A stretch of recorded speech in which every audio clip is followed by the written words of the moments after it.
I would say, first off, I wasn't too prophetic because I think right before I was asked, and I said, what do you anticipate in this virtual draft? And I said, well, I think there'll be less trades because, some of the obvious ones up front, you can do a lot of legwork.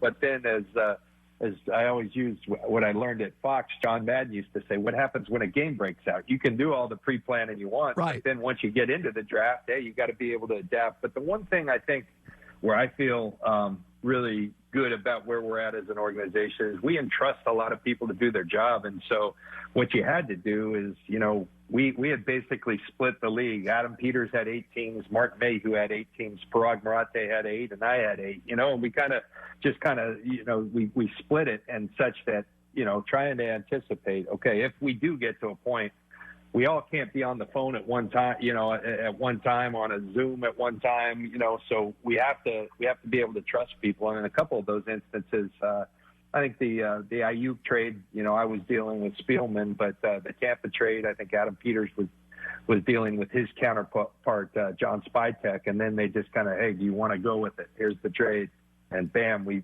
pulled the trigger. And so I give all the IT guys, the video guys, I know within our organization, they were the MVPs of this whole thing.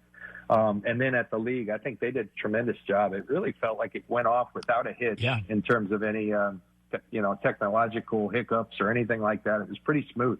One of the positions that you have done a really good job in your staff is skill positions. And we've said before, it's a position that has sometimes flummoxed even Bill Belichick and Pete Carroll. You have nailed your tight end picks, your wide receiver picks, and it's not an easy position. If you go back 5 drafts, John, there are I think it was like 20 wide receivers taken in the first round. I could argue 12 to 15 have whiffed. Yours have not. So you go up and you trade up 6 spots to get Arizona State's Brandon Aiyuk. I watched him. I'm a Pac-12 guy. What did you see in Kyle C that attracted you to move up in a wide receiver heavy draft? This kid, what turned you on here? What'd you see? Well, Brandon was a kid that, really I started seeing, and we started seeing, our scouts were on it long before, but a JC transfer, but we started noticing him when we were studying in Keel Harry. And Keel's a player that we had great interest in last year. He's now with the Patriots. Yeah. And as we were studying him, we kept saying, who's this dude? This guy's pretty good. Yeah. He kept showing up in spurts. And, Herm Edwards is the godfather to my daughter. I'm the godfather to his son. He's one of my closest friends in the world. And as this process started and this year started transpiring, started asking questions about him, our scouts continued to say, this kid, don't let the production or lack thereof. He's a JC kid. They had in Keel last year. Don't let that fool you. Let's keep on being on this guy. And so we watched him throughout the year, and he's a guy that just the more you watch, the more you like. I think we were probably helped by at the 40. I don't believe he was healthy. He's since had that, core muscle surgery, but he ran 4.5, and our eyes sure didn't see a 4.5. Our eyes saw a guy that never got caught, and sure enough, when I talked to Herm said, don't believe that. He's a high 4.3 guy all day long. And ultimately what we liked about him, Kyle and his staff, that's one reason when you talk about our hit rate on receivers, and it hasn't been perfect, but they do a tremendous job. They've been in this system for a long time. So, when you're trying to project with all these college offenses, you have to look at traits, and that's what we do. We spend a lot of time, and sometimes it's what's a guy look like with the ball in his hands, because if he has that movement in him, we believe we can teach him how to run routes. And Brandon was a guy that we thought ultimately there were a couple guys in the draft that we thought ascended above everyone else, CeeDee Lamb and Brandon, that had they could do it all. They had the strength to deal with all the holding and man-to-man bump and run coverage that's going on in today's football. But then the speed that with the ball in his hand, with the ball in their hands, or to separate before, during the route, that is special. So kind of the complete package with him. And then talking to Herm, he really sold me on the kid. How competitive the kid is. At the end of the day, I think once he passed Philly at 21, we picked Kinlaw at 14. Aiyuk is the guy. Had we got stuck at 13, a couple more moves, he would have been a guy we would have taken, and that probably would have raised some eyebrows. Right. But we really liked him. And when he passed Philly at 21, Kyle and I looked at each other in that Zoom and said, we never intended to move up, but we at least have to give it a go. Unfortunately, we were able to do something with Minnesota at 25. It's interesting. 3 of your 5 picks are SEC kids, a Tennessee receiver, a Georgia tight end, and Javon Kinlaw, South Carolina defensive tackle. I had a GM tell me years ago, he goes, outside of quarterback, if you just drafted all SEC players, you'd probably have a pretty good football team. I always feel it's easier to predict an SEC football player to the NFL because they're playing against more NFL bodies. So when I watch Javon Kinlaw, I look at him and I think, oh, he's beating guys in the SEC that are going to play in the NFL. That my theory has always been, if I was a GM, I would lean SEC because if Tua can light up LSU on one leg, then Tua's an NFL quarterback.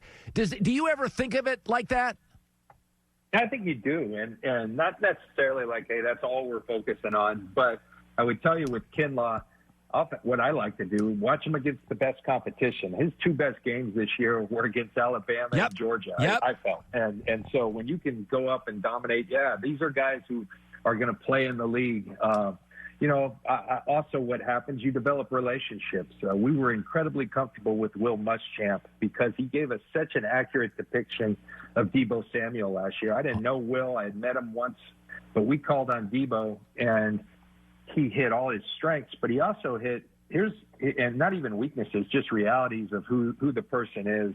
And he depicted Deebo so well. A year later, I said, Kyle, we got to pick up the phone and call Will about Kinlaw because he was so darn honest. And he said, absolutely. So sure enough, we made that call. Muschamp goes above and beyond and telling me about Javon, the player, the person, then tells me, hey, call his junior college coach. He knows him better than anybody. So I call this guy Steve Buckley at Jones Community College. And, I think you had to rely more on that kind of thing this year because we didn't have the 30 visits where we bring these guys in for 2 days and really get to know the person. So the relationships came in handy. But, yes, for the SEC players, Charlie Warner and Jawan Jennings are 2 players. And it does help when you see them against the best competition. Guys at Ohio State aren't bad either because that's not the SEC, but they got a load full of talent right now. Trent Williams, he's obviously a very good player. What if I say to you as a devil's advocate, John, he didn't play last year. There's no OTAs this year. Is he the same guy? Do you worry at all about that? I think that's fair. I think we choose to look at it the other way. And Kyle's been around Trent a lot. I think at this stage in his career, maybe a year off might be the best thing for him. I think we're going to have really fresh legs. This is a guy who loves football, who stayed in great shape. Just is like social media. Do you use it in scouting? No. But one thing I did, he kept sending these videos, of him working out. And my goodness, he looked good.